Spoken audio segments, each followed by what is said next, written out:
What is going on, ladies and gentlemen? My name is Nicola Espresso, and welcome back to another Advanced Warfare video here today on my channel. Today, what we got for you guys is the actual patch notes for the title update that we talked about yesterday. This came out this morning and is now live on Xbox One and PlayStation 4.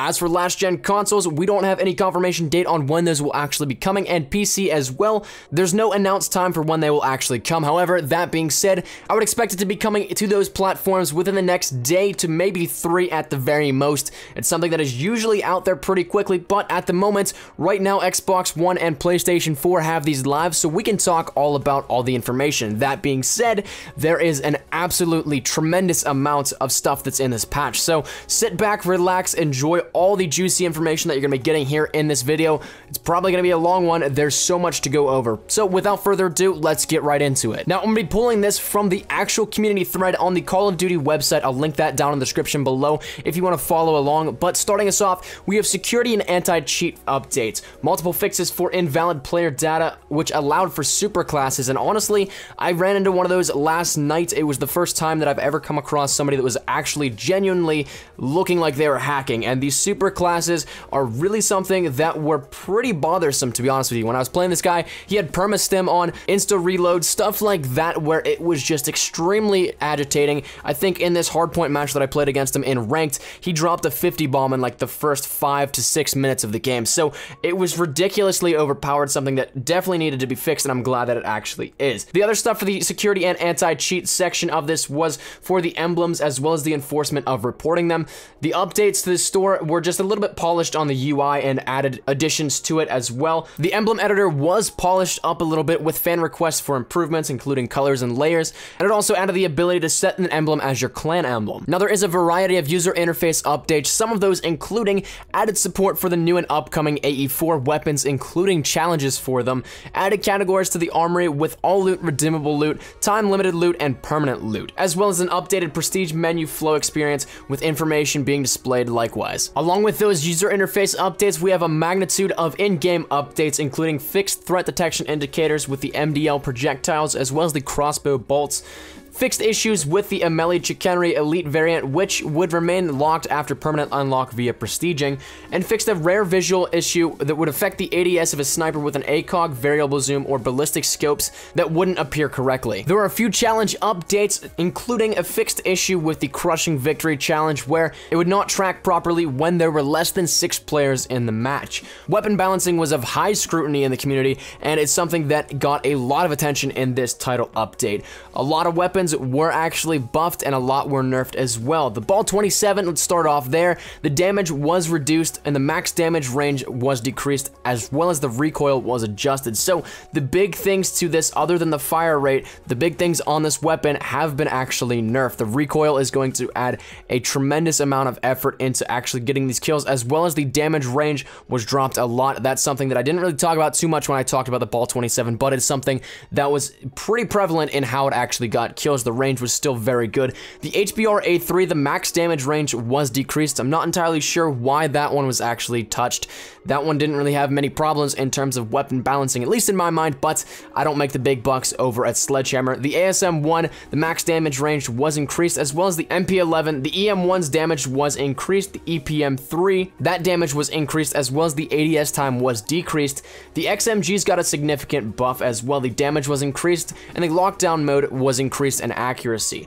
The Amelie, the damage was increased, as well as the Pytech, the damage was also increased. So as you can see, the weapons were a main focus of this. A lot of balancing went into this. We'll see in time if this balancing actually paid off and it's the right way to balance it. Again, that's something only time will tell, and the community will definitely give its feedback on. There are a bunch of score streak updates moving along, but there's nothing too much major. It's mostly just rare bugs to it. Same with the broadcaster user interface updates. The next big thing that we're going to be talking about, though, are the esports setting changes. Those include Search and Destroy Silent Plant, which is now enabled. Spectating point of view is only first person. This is something that in ranked play kind of could screw you over if you actually do play ranked a little bit and notice this. You could actually go into third person, especially in Search and Destroy. This is something that was huge. You could actually peek corners, all that kind of stuff, similar to what Ghost had at the very beginning of the game last year. It's something that actually needed to be banned, and I'm glad it's back to being only first person only. Battle chatter is disabled, uplink respawn delay is 5 seconds, hardpoint respawn delay is 2.5 seconds, a team kill penalty is none, and friendly fire is enabled, and finally an explosive delay is none. So there are some changes there to what it recently was, and these changes are probably for the better. The only thing that I'm not too big a fan of are the respawn delays, especially in games like uplink on hardpoint where every second does matter. Now the ranked play actually did get a ton of updates as well. Those include removing joining session in progress. They turned on the skill-based matchmaking, which is kind of controversial because multiplayer had skill-based matchmaking and the ranked play didn't just yet. But that's a different story for another time. Friendly fire has been turned off, and the latest esports rule set has been implemented with primary weapons, banning all specials, banning all launchers and the secondary weapons. The attachments banned are the tracker, grenade launcher, and akimbo.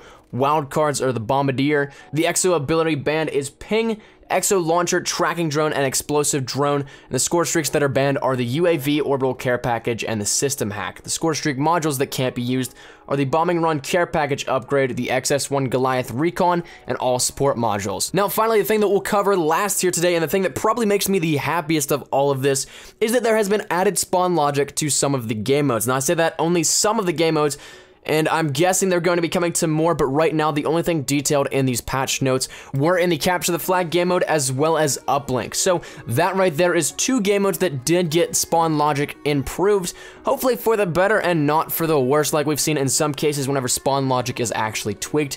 That being said though, I'm not sure if it could get worse, so we'll see, time will tell. But the very last thing on these patch notes are some map specific updates.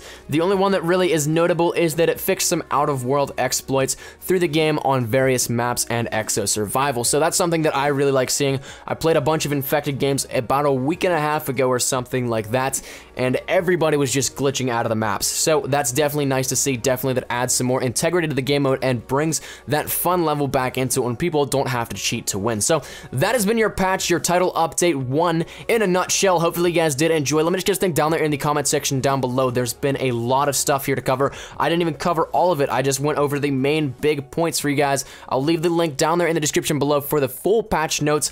Literally everything that you can imagine that is out there being fixed is in that. So it's going to take a little bit to read, but totally worth it, and definitely will be worth the time you take for it. So let me just get a thing down there in the comment section down below. Thank you guys so much for watching. If you did like the video, be sure to leave a like rating down below, and share to your Facebook, Twitter, and or MySpace if you would take that. I was greatly appreciated. And here, be sure to subscribe for the best of Call of Duty Advanced Warfare content, any new news and information. You guys know exactly where to find it right here on my channel.